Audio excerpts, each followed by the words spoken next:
The idea for Anachronism 1 arose when I started to get a fascination for early tunings, or early temperaments, I should say. And it is great to write music in a different temperament than we use now, the equal temperament. But I got fascinated with the idea of staggering different temperaments on top of each other, because sometimes the deviation between tones of the equal temperament and an earlier temperament is almost inaudible, and sometimes it's very striking. And it's great to make use of both in one composition. And the title Anachronism is actually because these temperaments are derived from an early music practice, but I write contemporary music, so I have to deal with this anachronism.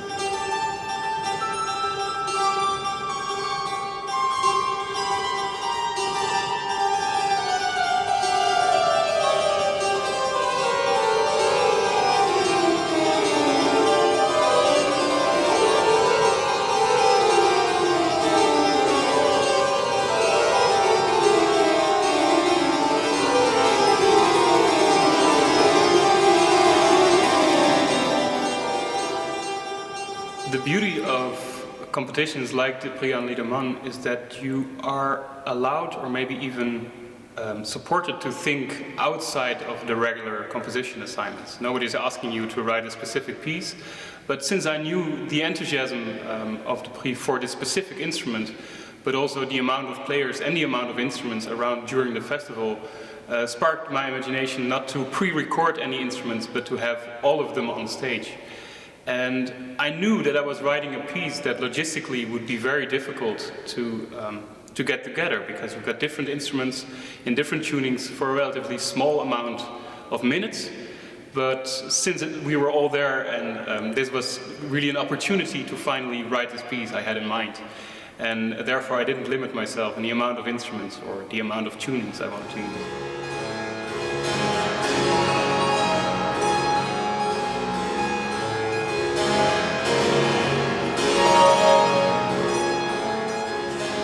I think the character of the harpsichord, with a tone that is produced with a great attack and a short sustain, has a fascinating limitation. And to make use of that with subtle electronics, or in my case with combining multiple instruments, is trying to engage the instrument with a practice that is not so much in the nature of the instrument itself. When you have a solo harpsichord and you make use of the short decay and the loud attack, there is the potential that the instrument really sounds like a harpsichord. But by making use, especially in this piece, by making use of 4 differently tuned instruments, you actually create a choir of harpsichords. And the beauty about choirs, especially when you detune the instrument slightly, is that the sound starts to move in a way. There is a certain fluidity that is not so much known in the character of the harpsichord, but is actually very beautiful. And as said, we need a large acoustic in order to hear that, but even in a dry acoustic, taking the instrument out of the realms that it's mostly used for and combining them in ways that we know from the practice of different instruments, in this case choirs or maybe instruments with a longer sustain, creates a very beautiful, I would say, slightly new perspective on the instrument as we know it.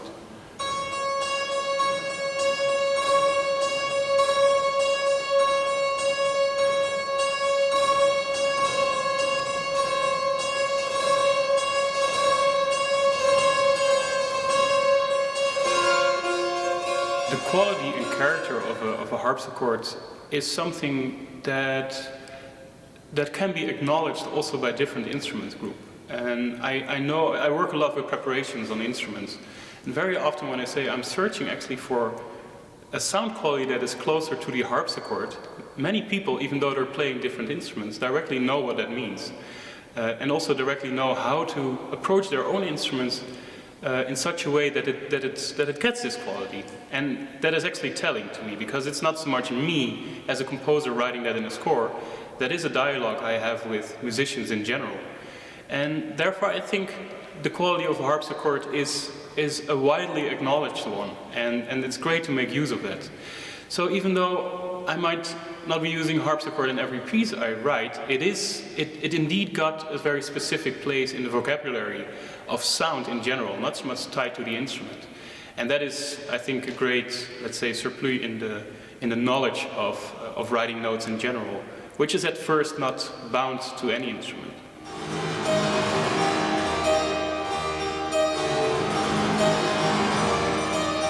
I think that many composers, or maybe it's not something I think, it's something I perhaps fear, is that many composers tend to think that the musicians of the specific instruments are the instrument. And what I mean by that is that the harpsichord has a huge legacy, it has a huge heritage. And if you dive into that heritage, you might find yourself constrained within the ideas you have for the instrument. But you shouldn't be, because harpsichordists are actually very open-minded and probably wild thinkers as you are as a composer yourself.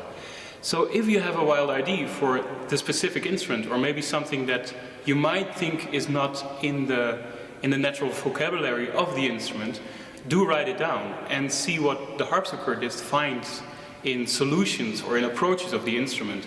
Because I think in the social act of composing, the harpsichordist is of huge help, and they're very willing to explore and re-explore their instrument. So I would always advise everybody to think more or less limitless and allow also the instrumentalist to think along and together create great ideas.